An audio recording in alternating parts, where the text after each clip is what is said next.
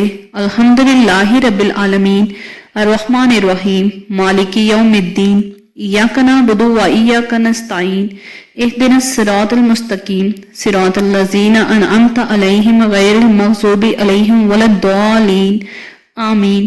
جب سورہ فاتحہ کو پڑھ لیں پھر آپ نے سورہ کوثر کو پڑھنا ہے، وہ بھی اتنی تعداد میں جتنی تعداد میں سورہ فاتحہ کو۔ اب آپ نے سورہ کوثر پڑھ لی۔ اب ذرا غور سے سنیے گا، یہ جو 2 عمل میں آپ کو بتانے لگی ہوں یہ بہت ہی خاص ہیں، ان کا اثر تیز ہے۔ سبحان اللہ و بحمدہ سبحان اللہ العظیم استغفر اللہ، سبحان اللہ و بحمدہ سبحان اللہ العظیم استغفر اللہ۔ میرے ساتھ ضرور پڑھ لیا کریں۔ یہ آپ نے 33 مرتبہ پڑھنا ہے۔ 11 مرتبہ آپ نے سورہ فاتحہ، سورہ کوثر 11 مرتبہ پڑھ کر آپ نے سبحان اللہ و بحمدہ سبحان اللہ العظیم استغفر اللہ 33 مرتبہ پڑھنا ہے۔ جب 33 مرتبہ پڑھ لیں پھر آپ نے لا الہ الا انت سبحانک انی کنت من الظالمین 33 مرتبہ ہی پڑھنا ہے۔ اب یہ وہ عمل تھے جو کہ آپ نے اسی طرح سے کرنے تھے، جو آپ نے یا حیو یا قیوم سے پہلے کرنے تھے، جو میں نے آپ کو ویڈیو کے شروع میں کہا تھا۔ اس جگہ تک یہ عمل تو مکمل ہو گئے۔ اب آپ نے یہ پڑھنا ہے یا حیو یا قیوم، یا حیو یا قیوم۔ اس کی کوئی تعداد نہیں، آپ کے پاس جتنا وقت ہو، جتنا زیادہ پڑھ سکتے ہیں پڑھ دیں، آپ کو فائدہ ہوگا انشاءاللہ۔ 100 مرتبہ چاہیں تو 100 مرتبہ پڑھ لیں، 500 دفعہ چاہیں تو 500 دفعہ، 1000 مرتبہ چاہیں تو 1000 دفعہ، جتنا آپ کے پاس وقت ہے اتنا آپ یا حیو یا قیوم اس کو پڑھیں۔ جب یہ پڑھ لیں گے اس کے فوراً بعد آپ نے جو پہلے درود شریف پڑھی تھی وہی 3 مرتبہ آخر میں پڑھ لیں۔ اور یہ میں بار کہہ رہی ہوں کہ اس وظیفے کو کرتے وقت کسی کے ساتھ بات نہیں کرنی، اور اب اسی جگہ بیٹھے بیٹھے کھڑے نہیں ہونا، اپنی پریشانیوں کو اللہ تعالیٰ کے آگے پیش کریں۔ جو بھی دل کے اندر پریشانی ہوگی رو رو کر اللہ تعالیٰ کو اپنے دکھ سنائیں، اپنے دکھڑے سنائیں، یہ میری پریشانی ہے تو دور فرما، یا اللہ یہ فلاں بیماری ہے، رزق کی تنگی ہے۔ پھر جو ہاتھ اٹھا کر دعا مانگو گے یقین رکھتے ہوئے اللہ قبول کرے گا، اتنا رزق عطا کرے گا کہ آپ کے پاس رکھنے کے لیے جگہ کم پڑ جائے گی۔ کوشش کیا کریں جب اللہ تعالیٰ سے مانگیں تو اس طریقے سے مانگیں، یا اللہ اپنی شان کے مطابق عطا کر دے، یا اللہ اپنی شان کے مطابق عطا کر دے، پھر آپ سے سنبھالنا مشکل ہو جائے گا۔ میں امید کرتی ہوں کہ آپ کو اچھے طریقے سے وظیفے کی سمجھ آ گئی ہوگی کہ اس ٹائم کرنا ہے، کس طریقے سے کرنا ہے، ہر بات کی سمجھ آ گئی ہوگی۔ اب جو میری بہن ہم سے کسی بھی قسم کا کوئی سوال پوچھنا چاہتے ہیں، یا ہم سے کوئی وظیفہ پوچھنا چاہتے ہیں، کوئی عمل پوچھنا چاہتے ہیں، تو ہمیں کمنٹ کے اندر ضرور پوچھ لیں، ضرور بتا دیں پھر ہم اس کو بتا دیں گے یہ عمل، یہ وظیفہ اس کام کے لیے ہے۔ جزاک اللہ۔